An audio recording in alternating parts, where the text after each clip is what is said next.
আমাদের উজ্জয়িন এবং ওমকারেশ্বর ট্রিপের প্রথম দিনই আপনাদের ঘুরিয়ে দেখিয়েছিলাম কালভৈরব মন্দির থেকে শুরু করে সন্দীপনী আশ্রম, মঙ্গলনাথ মন্দির, গড়কালিকা মন্দির। এছাড়া সন্ধেবেলা আপনাদের নিয়ে গিয়েছিলাম মহাকালেশ্বর মন্দিরের করিডোরে। আজকের পর্বে আপনাদের দেখাবো মহাকালেশ্বর মন্দিরের পুজো এবং নিয়ে যাব ওমকারেশ্বরের পথে। আগের পর্বের ভিডিওটি যারা দেখেননি তারা প্লিজ দেখে নিতে পারেন, ওপরের আই লিঙ্ক আর নিচের ডেসক্রিপশন বক্সে লিঙ্ক দিয়ে দিয়েছি। সকালবেলা 7:30 বেজে গেছে, দর্শনের জন্য বেরিয়ে পড়েছি আমরা সবাই মন্দিরের দিকে। মন্দিরের ভিতরে প্রবেশ করে গেছে, এটা 4 নম্বর গেট। আর এই 4 নম্বর গেটের পাশেই আপনারা তৎকাল টিকিট যেটা হয় শীঘ্র দর্শন, সেই টিকিটের কাউন্টারটা পেয়ে যাবেন এখান থেকেই।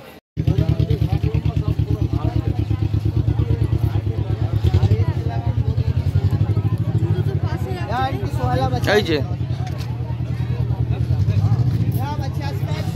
মন্দিরে 4 নম্বর গেট দিয়ে ঢুকছি সাধারণ লাইন দিয়ে। এখানে ঢোকার মুখেই বাঁদিকে রয়েছে জুতো রাখার স্ট্যান্ড আর রয়েছে হচ্ছে ব্যাগ, মোবাইল রাখার জায়গা। তো আমি যেটুকু জানতে পারলাম, মানে জিজ্ঞাসা করলাম যে বাচ্চার জন্য যেসব খাবার দাবারের ব্যাগ আছে সেগুলো ওরা ভিতরে ঢুকতে দেবে, অবশ্যই চেক করবে। আর আপনাদের হচ্ছে মোবাইল ফোন ভিতরে কোনো রকম অ্যালাউ নেই। আগে মোবাইল ফোনও অ্যালাউ ছিল, সেটা পর্যন্ত বন্ধ করে দেওয়া হয়েছে।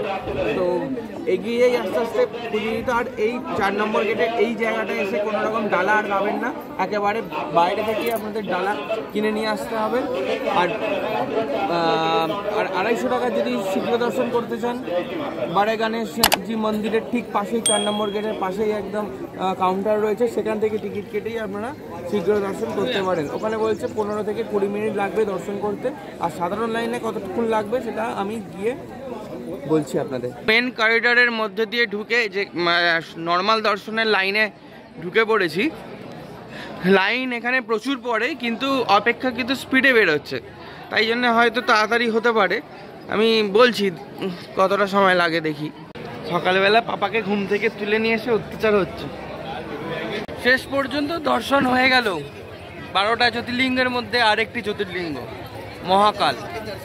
তো যেটুকু বুঝলাম, নর্মাল লাইনেই আপনারা যেতে দর্শন করতে পারেন।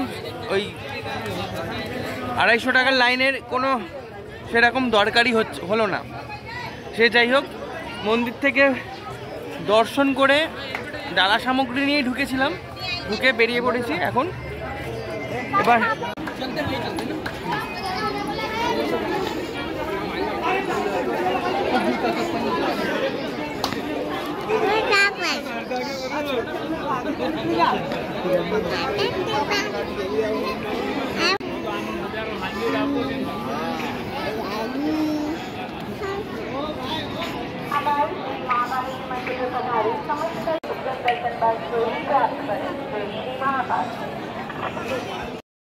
তো পুজো দিয়ে এসে আমাদের প্রথম দিনের খাওয়া ব্রেকফাস্ট থেকে যেখান থেকে করেছিলাম সেখান থেকে পোহা, তারপর হচ্ছে ধোকলা, আর এদিকে হচ্ছে কি এটা সাবুর খিচুড়ি, এই সব দিয়ে আজকে ব্রেকফাস্ট সম্পন্ন করছে।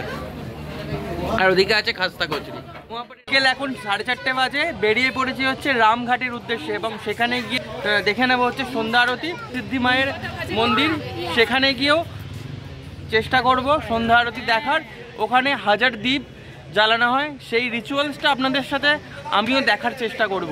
তো আপাতত এখন রামঘাটের দিকে এগিয়ে যাই।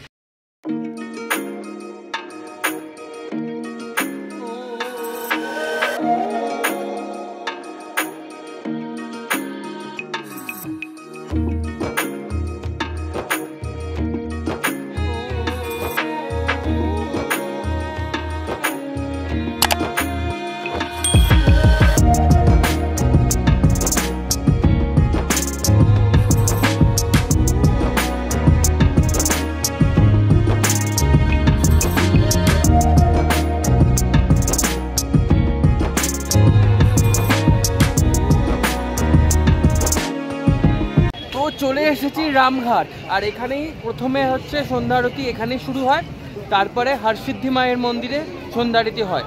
তো চলে এসেছি, এখানে একটুখানি বসি। এখানে অনেক রকম দোকানপাট রয়েছে, এখানে আপনারা স্ন্যাক্স কিনতেও পারেন, খেতেও পারেন। দারুণ। এখানে এই শিপ্রা নদীর ধারে বোটিংয়েরও ব্যবস্থা রয়েছে, 30 টাকা করে বোটিং। আপনারা বোটিং করে এই শিপ্রা নদীর সৌন্দর্য উপভোগ করতে পারেন। সে যাই হোক, একটু এখানকার বসে আর এখানকার সৌন্দর্য আপনাদেরকেও দেখানোর চেষ্টা করি।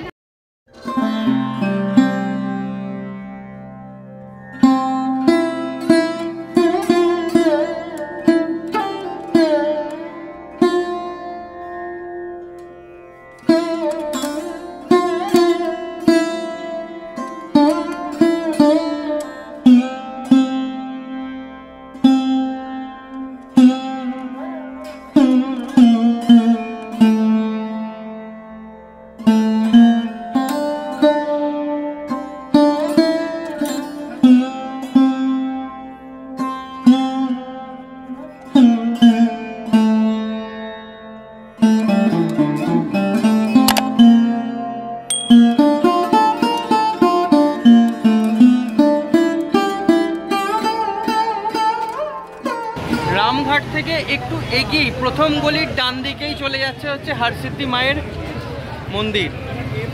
তো জানি না সন্ধ্যা আরতি হয়ে গেছে কিনা, দেখা যাক।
উজ্জয়িন এসে কুলফি খাবো না সেই কখনো হয়? এই যে কুলফি খেতে ব্যস্ত সবাই। পরের দিন সকালবেলা বেরিয়ে পড়েছিলাম ওমকারেশ্বরের পথে। রেড বাস অ্যাপ থেকে বুক করেছিলাম 300 টাকার বাসের টিকিট এবং আমাদের পৌঁছাতে সময় লেগেছিল প্রায় 4.5 ঘন্টা। তো উজ্জয়িন থেকে আমরা সকালবেলা বাস ধরে, রেড বাস থেকে বাস বুক করে আমরা চলে এসেছি ওমকারেশ্বর মন্দিরের ঠিক কাছে 700 মিটার দূরে এক হোটেলে। এই 4 ঘন্টার ওমকারেশ্বরের যাত্রা সময় লাগলো আমাদের 5 ঘন্টা।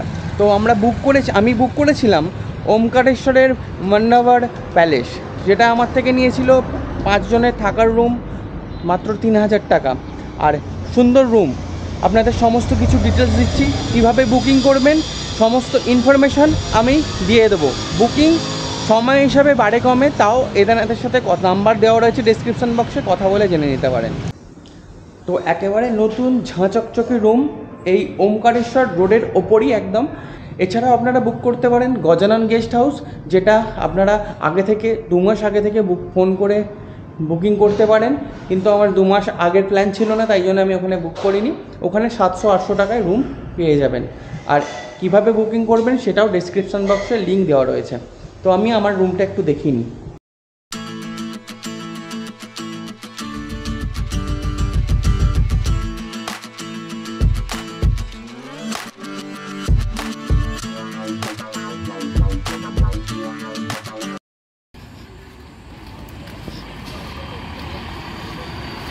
গজানন আশ্রমের ঠিক উল্টো দিকেই এই দোকান থেকে করে নিচ্ছি হচ্ছে আজকে দুপুরের খাবার।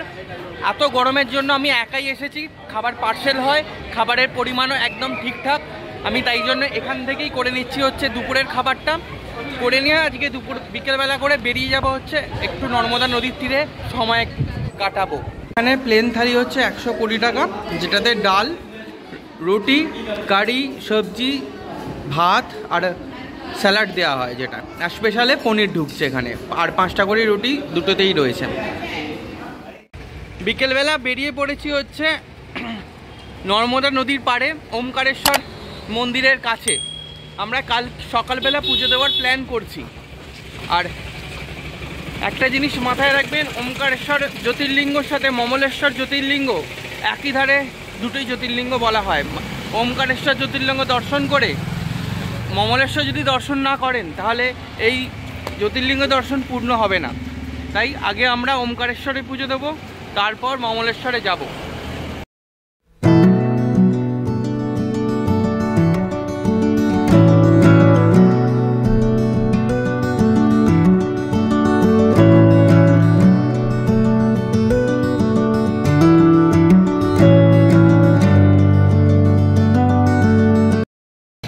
তো এই নর্মদা নদী, ওমকারেশ্বরের এই নর্মদা নদীর পাশ থেকে আপনারা বোটিং করেও পৌঁছাতে পারেন, বোটিং করে মন্দিরের সামনে পৌঁছাতে পারেন। তার জন্য প্রতি সওয়ারি 50 টাকা। এখানে বোট দেওয়া রয়েছে এখানকার, 50 টাকা প্রতি সওয়ারি। পার্সোনাল যদি যেতে চান তাহলে 500 টাকা।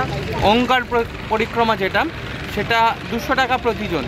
তো এখানে সমস্ত ডিটেলস দেওয়া রয়েছে।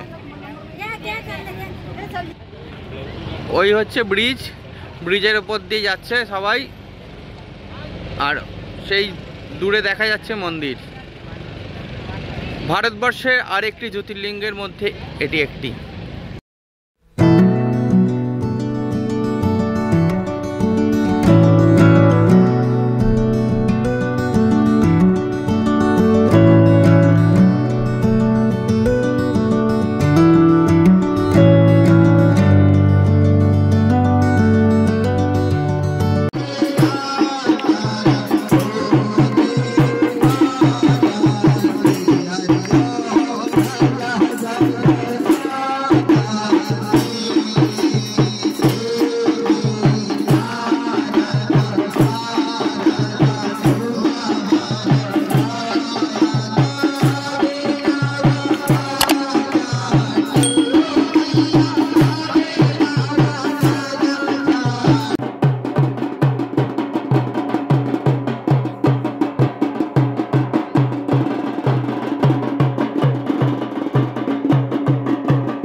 গর্ভগৃহে ঢুকে গেছি, একজন পুরোহিতের দিয়ে দিচ্ছি, কারণ জেনারেলে আজকে প্রচুর ভিড়।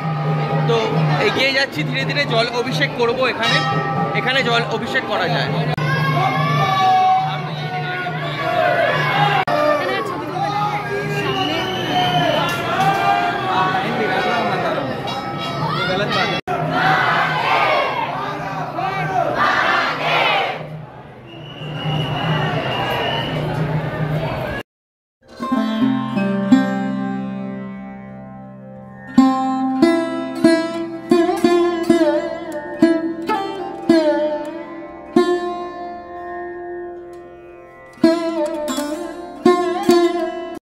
ওমকারেশ্বর মন্দির দর্শন করে এবার মমলেশ্বর মন্দির দর্শনে এগোচ্ছি। তো এই ওমকারেশ্বর মন্দিরের ব্রিজের ঠিক পাশ দিয়েই রাস্তা চলে গেছে, সেই রাস্তা দিয়ে এগিয়ে যাচ্ছি মমলেশ্বর মন্দিরের দিকে। আপনারা এটা বোটে করেও আসতে পারেন, 50 টাকা করে বোট নেয়।